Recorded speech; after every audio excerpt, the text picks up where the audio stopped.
Help guide your child athlete to overcome burnout by recapturing his or her passion for sport while also excelling to a higher level of peak performance.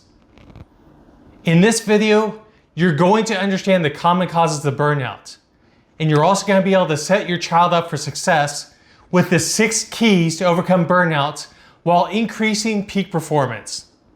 This subject is one that hits close to home for me. When I was younger, I had so much passion for baseball, but my last year of high school baseball, the results on the field didn't match my desire or my expectations. I was burning out, which left me looking for answers that I couldn't find. This left me not knowing what to do, and neither did my family or even my coaches. As a result, I quit. Since then, I developed a program that addresses many of the issues I've faced, plus much more. This video is a small window into what I wish was available back then. For more videos like this, be sure to subscribe to my channel and hit the notification bell to get the latest updates from my channel. There are many reasons why an athlete will burn out from a sport. These are physical, mental, and emotional reasons. I narrowed this list down to the 6 main reasons for an athlete to burn out from sports. Number 1 is no joy for the sport. Number 2 is lack of performance. Number 3 is conflict with a key member or key members in the process of participation in the sport. Number 4 is excess fatigue without the ability to recover to a reasonable level. Number 5 is unexplained injuries or lack of ability to recover fully from injuries. Number 6 is lack of physical ability or skill to participate in the sport at the desired level or expectations.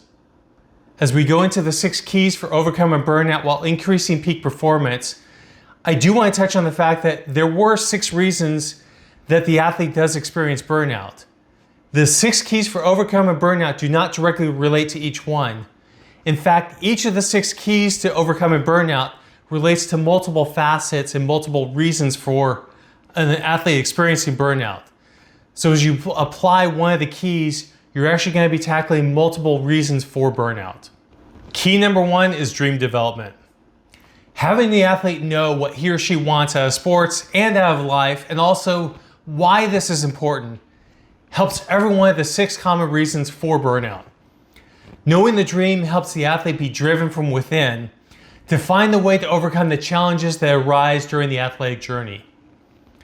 A few things to remember with your child athlete. Try not to get locked into your child being successful at the expense of his or her joy, passion, and happiness. Your child may be an extremely talented athlete, but your child's talents do not end there. If your child is allowed to freely follow his or her passions, you'll find many areas that your child will thrive and become fulfilled. The keys to this process of exploration of your child's interest are finding what's the driving motivation for these interests. With each area that your child is interested in, ask him or her, what does this give you if you accomplish and get this area that you have an interest in? You want to keep doing this until you find the basic desire that is driving this interest. Make sure to make this a fun exploration for your child. Once you have the basic desire, this is the focal point you want to guide your child to pursue. You also want to be flexible as your child's interests may adjust or completely change. Simply go through this step again. Discuss with your child what he or she wants and enjoys doing. What are the most enjoyable areas? What passions does your child have? From these areas, what are the top 2 or even 3 from this list that your child wants to pursue? Allow your child to have a say in this process. Once you've narrowed down the focus on what he or she wants to pursue, this should be written in a statement in 1 or 2 sentences. This statement should be very clear and concise to the point where there is no extra explanation needed for someone to understand what your child wants to achieve. Key number 2 is analysis of participation. This is a key area to understand how the results or lack thereof can guide the needed effort. When an athlete has lack of performance, fatigue, or lack of physical ability, it's time to analyze what may be taking place or what lessons can be learned. From this analysis, adjustments can be applied, which allows the athlete to make improvements and become better and more difficult to defeat. Most only focus on the physical aspect of this, but the mental and emotional aspects of competition are often as important and in many cases more important to develop than the physical aspects. If you have an athlete that's slower than his or her competitors, you obviously need to do the work on developing speed. But there are also other areas that need to be addressed, such as studying the game to learn how to anticipate certain plays in order to be in better position, which reduces the weakness of being slower. These lessons are available at every stage of sports, training, practice, and competition. The more the athlete analyzes his or her involvement in sports, the more lessons are learned. Applying these lessons allows the athlete to become a better athlete with a better chance to rise to the next level and well beyond. Key number 3 is communication.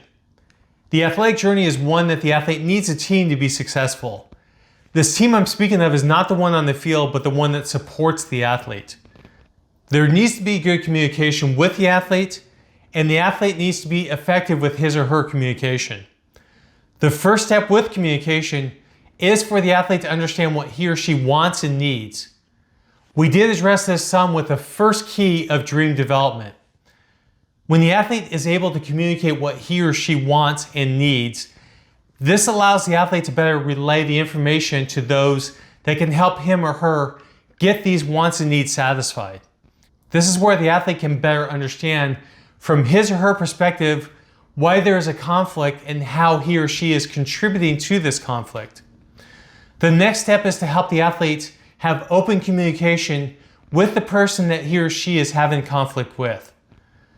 Guide the athlete to look not only at his or her perspective, but what the other person is going through.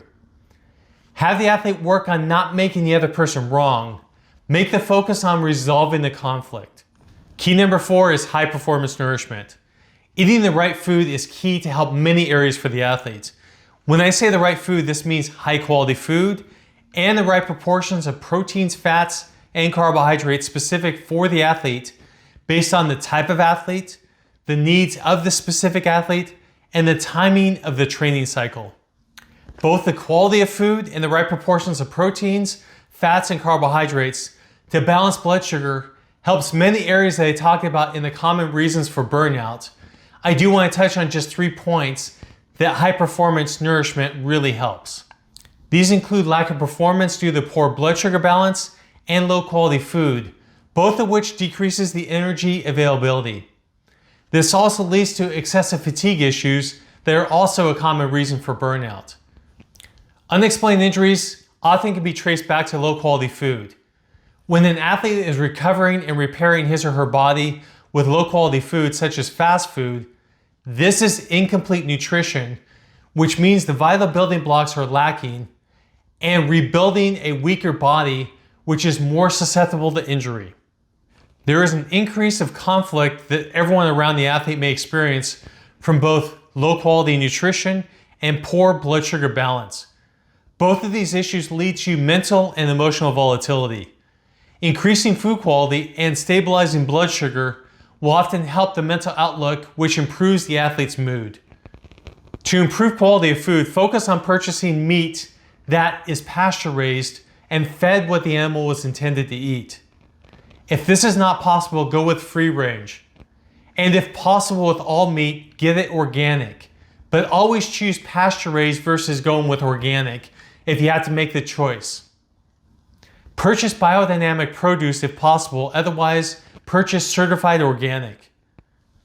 On making any changes with any diet for the athlete, make sure that the athlete is basing any parameters or any changes on what improves how the athlete feels and performs. For balancing blood sugar, a few things to consider.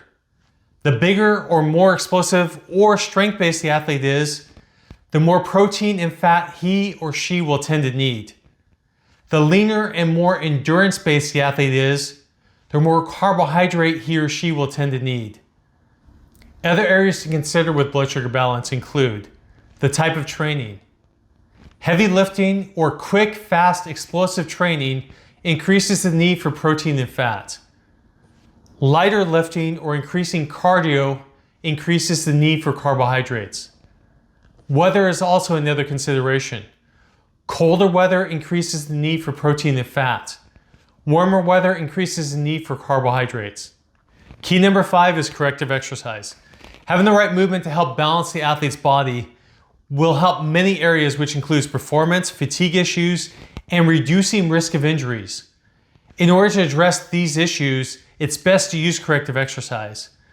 The basic explanation of corrective exercise is to stretch tight areas while stabilizing hypermobile areas, which improves the body's posture, movement capability, functionality, and range of motion. In this video, I'm only going to focus on flexibility, as the stability aspect of this is beyond the scope of this video. If you would like me to create a video based on stabilizing hypermobile areas of the body, go ahead and let me know in the comments below. The best way to increase the body's flexibility and improve posture is to stretch the entire body to find areas that are tight. Any area that's tight needs to be stretched. Most stretches have a left and right area to be stretched. In these stretches, if you find that both sides are equally tight, you want to stretch both sides equally to improve the flexibility and posture. If you find both sides are tight, but one side is tighter than the other side, stretch both sides, but stretch the tighter side at least 1 or 2 more times than the less tight side. If you find that one side is tight but the other is not, stretch only the tight side. If you find that both sides are pretty loose, do not stretch this area at this time. It's best to retest the body every 2 to 4 weeks to assess any changes within the body to ensure that you are getting the most from your stretching and you're improving your posture. Key number 6 is effort recovery balance. One of the biggest mistakes made in designing programs for athletes is a lack of balance between effort and recovery. This is made due to the fact that it seems like many athletes have an unlimited bank of energy. The reality is that the young athlete has more energy until this energy is burned up, often by poor program balance. The most common misunderstanding is that working out alone is how an athlete gets stronger. To become stronger, faster, and better, the athlete needs to have both the workout and the recovery in relatively good balance of each other. Otherwise, the athlete is either not working hard enough, or more commonly, the athlete is overworking, which is leading the athlete towards physical, mental, and emotional burnout. For each workout session, practice, and competition, the athlete needs the right resources to recover. This includes the right food, which we talked about in step number 4, high performance nourishment, and the right amount of downtime and the right amount of quality sleep. A couple of key points. The athlete should be getting at least 8 hours of sleep per night. To get the right timing, he or she should be going to bed roughly about 10 p.m. and rising roughly around 6 a.m. or later. The first 4 hours of sleep is the physical repair, and the next 4 hours is the mental, emotional repair. If the athlete cannot increase his or her physical output in a workout session or practice by at least 1 to 3% over the previous session, rest is needed. Balance between effort and recovery can take some trial and error, but working on the balance in this area along with the other 5 key areas will help the athlete limit the chance of burnout and increase his or her chance of joy, performance, and lasting success in his or her sport. Hopefully you've gained some valuable tips and information from this video. This is only scratching the surface on the athletic journey. For a deeper dive into addressing burnout or any other crossroads your athlete may be facing, check out my program Athlete Unleashed at stopsportsburnout.com. That link can be found below in the description.